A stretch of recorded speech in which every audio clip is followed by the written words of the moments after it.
কঠিন বার্তা দিবেন এই প্রধান উপদেষ্টাকে এবং এই অন্তর্বর্তীকালীন সরকারকে। এই ধরনের দায়িত্বহীনতা নিয়ে আপনি চেয়ারে থাকতে পারেন না।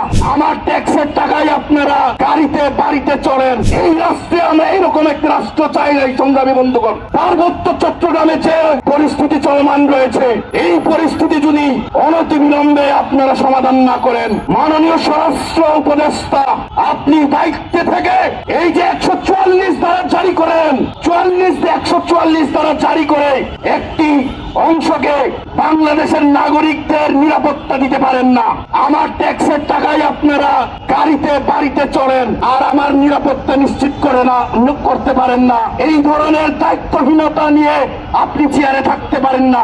সংগ্রামী বন্ধুগণ, আজকের এই বিক্ষোভ সমাবেশ থেকে সাহসী উচ্চারণ করতে চাই, এই খুনের দায় রাষ্ট্রকে নিতে হবে।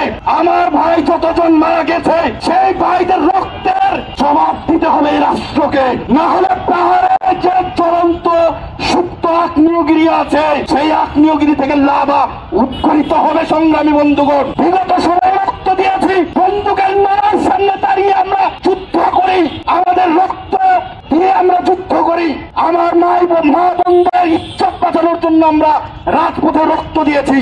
আগামী দিনে আমরা রক্ত দিতে প্রস্তুত আছি। তারপরে আমার অধিকার প্রতিষ্ঠা করে ছাড়বো। আগামী দিনে আমাদের আদিবাসীদের অধিকার প্রতিষ্ঠা না হওয়া পর্যন্ত, আমার ভাইদের রক্তের বিচার না হওয়া পর্যন্ত, আমার ভাইদের খুনি সেই স্যাটেলার বাঙালি এবং রাষ্ট্রীয় বাহিনী যারা জড়িত আছে, যাদের প্রত্যক্ষ মদতে এই হামলাগুলো হয়েছে, তাদেরকে আইনের আওতায় নিয়ে আসতে হবে। যে রাষ্ট্রীয় বাহিনী হোক, যে পুলিশ বাহিনী হোক, সে বিজিবি হোক বা স্যাটেলার বাহিনী হোক, একদিন না একদিনের জবাব দিতে হবে। আপনারা এখানে দায়িত্ব পালন করছেন, এখানে অনেক গোয়েন্দা সংস্থার লোকজন আছে, আমি জানি। আপনারা বার্তা দিবেন, কঠিন বার্তা দিবেন এই প্রধান উপদেষ্টাকে এবং এই অন্তর্বর্তীকালীন সরকারকে।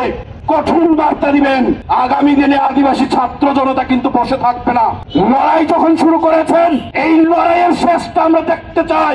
আগামী দিনে আমাদের লড়াই হবে আরো 3 সংগ্রামী বন্ধুগণ।